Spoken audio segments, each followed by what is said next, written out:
जय हिंद गाइस। आज हम कंप्लीट करने वाले हैं एल नीनो और ला नीना में डिफरेंस और इनके बारे में बेसिक इन्फॉर्मेशन जो कि एग्ज़ाम के रिस्पेक्टिव से इम्पॉर्टेंट है। हम इसे समझेंगे बहुत अच्छे से। वीडियो इंटरेस्टिंग बना रहेगा तो एंड तक बने रहिएगा। Let's start. El Nino.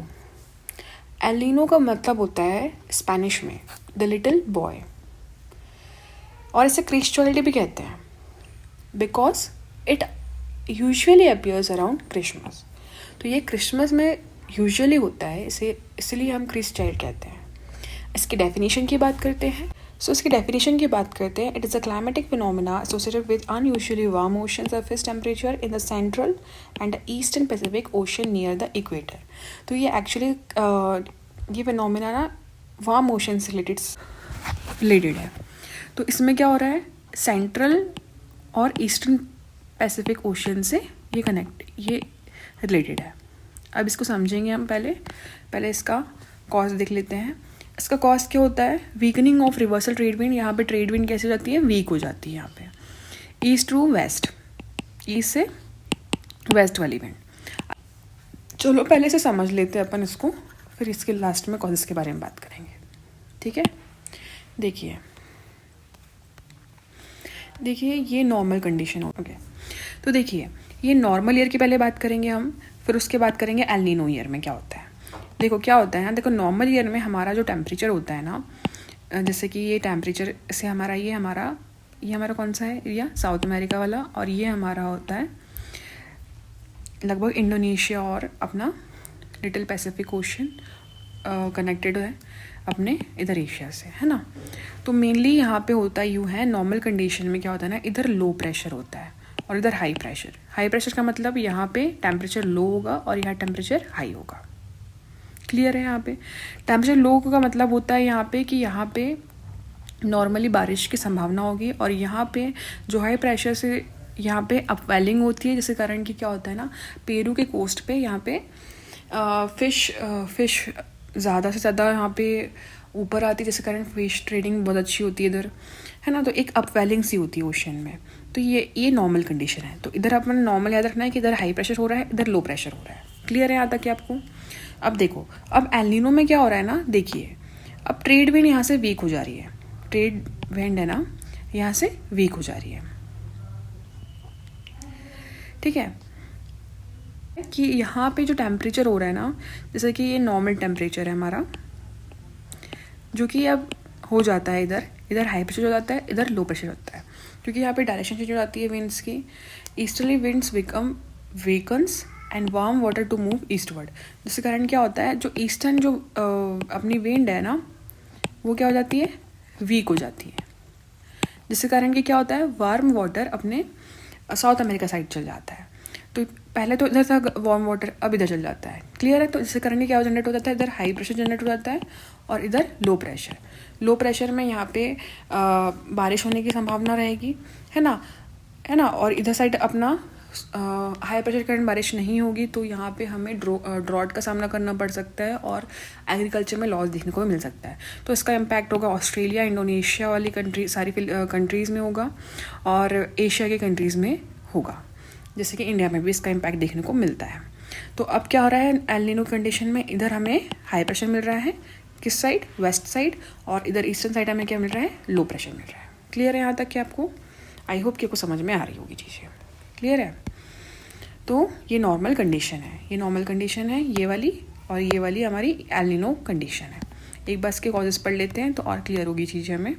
Weakening और रिवर्सल ट्रेड विंड। तो हमारी जो ट्रेड विंड होती है ना, वीक हो जाती है ईस्ट टू वेस्ट डायरेक्शन वाली, जिसके कारण क्या होता है, वार्म वाटर जो होता है, जो कि कहाँ पे ईस्टवर्ड के फ्लो में चल जाता है, ईस्टवर्ड चल जाता है, मतलब वेस्ट टू ईस्ट चल जाता है warm water, trade wind weak के कारण।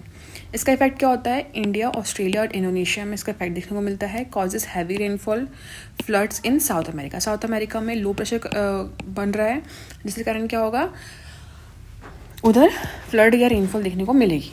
Leeds to warming of global temperature. Global warming effect देखने को मिलेगा। Reduces monsoon rainfall in India. तो मानसून यहाँ पे रेनफॉल नहीं होगी इंडिया में। क्लियर है। लाइना पे आते हैं। देखो ला नीना इसका उल्टा होगा। ला नीना में क्या होता है ना, इसका मीनिंग समझते हैं, इसको स्पेनिश में बोलते हैं ला नीना। इसका मीनिंग होता है द लिटिल गर्ल। इसके डेफिनेशन की बात करें, it is a opposite phase of El Nina. Opposite phase है एल नीनो का। Characterized by unusually cold ocean surface temperature in the central and eastern Pacific Ocean. तो मतलब कोल्ड सरफेस जनरेट कर रहा है ये कहाँ पे, सेंट्रल पे और ईस्टर्न पैसिफिक ओशन पे। क्लियर है। अब इसका हम पहले मेन पढ़ लेते हैं हो क्या रहा है एक्चुअल में। देखिए हमने नॉर्मल इसमें क्या होता है ना, जो नॉर्मल कंडीशन होती है ना उसी को स्ट्रॉन्गर वे में अपन से कनेक्ट कर सकते हैं। जैसे नॉर्मल कंडीशन पे हमने देखा था कि इधर हाई प्रेशर जनरेट हो रहा है और इधर लो प्रेशर जनरेट हो रहा है, तो ट्रेड विंड्स बहुत तेज़ी से जाने लग जाती है। जैसे करंट क्या होता है ना, इधर लो प्रेशर जो होता है ना बहुत ज़्यादा ही हो जाता है और इधर हाई प्रेशर जो होता है ना बहुत ज़्यादा ही हो जाता है। ठीक है, समझ गए आप लोग। जैसे कि इधर हमारा लो प्रेशर करंट, इधर बारिश बहुत ज़्यादा होगी और इधर हाई प्रेशर के अपवेलिंग ज़्यादा होगी और इवन ड्रॉटी कंडीशन भी आ सकती है। ओके, तो इधर हमारा साउथ अमेरिका साइड। ओके, ये सिर्फ नॉर्मल कंडीशन में हाई ट्रेड विंड जो इंक्रीज़ हो रही है उसके कारण ये ला नीना की कंडीशन मिलेगी। इसका पॉजिटिव इम्पैक्ट भी मिल सकता है इंडिया पे, जैसे कि बारिश होगी तो हमारी जो फसलें हैं ज़्यादा से ज़्यादा उससे फ़ायदा होने वाला है। तो इसके कॉजेज़ की बात कर लेते हैं, क्या चीज़ें हो रही है इसमें एक्चुअल में। देखिए यहाँ पे ट्रेड विंड क्या हो रही है, स्ट्रेंथ ताकतवर हो रही है, जिस कारण क्या हो रहा है वार्म वाटर को जो पुश कर रही है वेस्ट फ्लोइंग पे और कोल्ड वाटर को पुश कर रही है ईस्टर्न पैसिफिक ओशन पे, पेरू पे, है ना। तो अब इसके इफेक्ट क्या होगा, मानसून गुड इम्पैक्ट होगा इंडिया पे, क्योंकि मानसून आएगा तो एग्रीकल्चर को फ़ायदा होगा, एग्रीकल्चर क्रॉप्स को फ़ायदा होगा। कॉजेज फ्लड्स इन साउथ ईस्ट एशिया, ड्रॉट्स इन साउथ अमेरिका। मतलब अब देखो ज़्यादा भी कंडीशन होगी तो फ्लड भी आ सकता है इधर, और अगर इधर हाई प्रेशर जनरेट हो जाएगा, हाई प्रेशर ज़्यादा हो जाएगा तो इधर ड्रोट आ सकता है ना, ड्रॉट, सूखापन आ सकता है। और ये कूल्स ग्लोबल टेम्परेचर, ये टेम्परेचर घटा रहा है और एल नीनो बढ़ा रहा था। ठीक है, ये यहाँ पे मतलब लगभग अगर ला नीना देखने को मिलता है तो यहाँ पे टेम्परेचर हमें लेस देखने को मिलेगा। अब देखिए इंपॉर्टेंट फैक्ट्स पढ़ लेते हैं। एल नीनो जो होता है इसको एनसो कहते हैं। Both El Nino and La Nina are parts of ENSO, दोनों ही एनसो के पार्ट है। And a nature climatic cycle in the Pacific Ocean, ये एक पार्ट है क्लाइमेटिकल साइकिल पैसिफिक ओशन में। इसका एजेंसी कौन मॉनिटर करता है, नोआ, that is national oceanic and atmospheric administration, USA। इसका ऑकरेंस कब कब होता है, 2 से 7 साल के बीच में और लास्ट में, and last for 9 to 12 month, और कब तक है 9 से 12 मंथ तक ही रहता है। एल नीनो में क्या हो रहा है कि वीक मानसून हो रहा है, ड्रोट की कंडीशन हो रही है, रेड्यूस एग्रीकल्चर आउटपुट हो रहा है, किधर साइड, वेस्टर्न साइड। ला नीना में क्या हो रहा है, स्ट्रॉन्ग मानसून हो रहा है, समटाइम्स फ्लड्स भी देखने को मिल सकता है।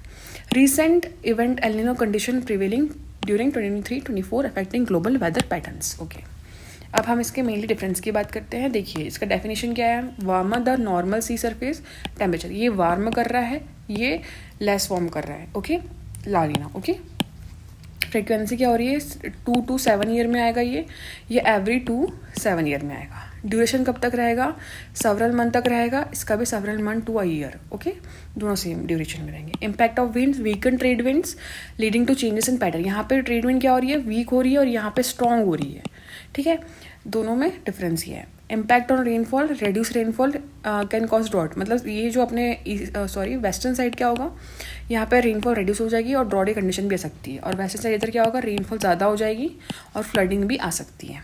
ओके, इम्पैक्ट ऑन टेम्परेचर, इसमें टेम्परेचर में क्या इम्पैक्ट होगा, warmer than average temperature warm होगा, यहाँ पे कोल्डर होगा। Global effect, drought in Asia, Africa, floods in America, मतलब इधर ड्रॉट हो सकता है क्योंकि इधर हाई प्रेशर जनरेट हो जाएगा, इधर लो प्रेशर जनरेट हो जाएगा, मतलब जैसे साउथ अमेरिका मान लीजिए, इधर अपना वेस्टर्न साइड हो जाएगा, तो इधर ड्रॉट देखने की कंडीशन मिल सकती है, इधर हमें बारिश, फ्लड, इस टाइप की कंडीशन देखने को मिलेगी। और यहाँ पे जस्ट उल्टा हो जाएगा, इधर लो प्रेशर जनरेट हो जाएगा, इधर हाई प्रेशर, जिसके कारण की फ्लड हमें वेस्टर्न साइड देखने को मिलेगा और ईस्टर्न साइड हमें मिलेगा ड्रॉट और रेनफॉल की कंडीशन। ओके, सो गाइज मुझे कोई चीज़ एल नीनो और ला नीना के कॉन्सेप्ट क्लियर हो गए होंगे और आपको ये वीडियो अच्छा लगा होगा। अगर कुछ चीज़ समझ में नहीं आती है तो प्लीज़ कमेंट में बताइएगा, और अगर एक बार कुछ चीज़ समझ नहीं आएगी तो एक बार रिपीट करके देखिएगा, डेफिनेटली आपको चीज़ समझ में आएगी। अगर आपको वीडियो अच्छा लगे तो प्लीज़ लाइक करिएगा, चैनल को सब्सक्राइब करिएगा। Thank you for watching, please take care.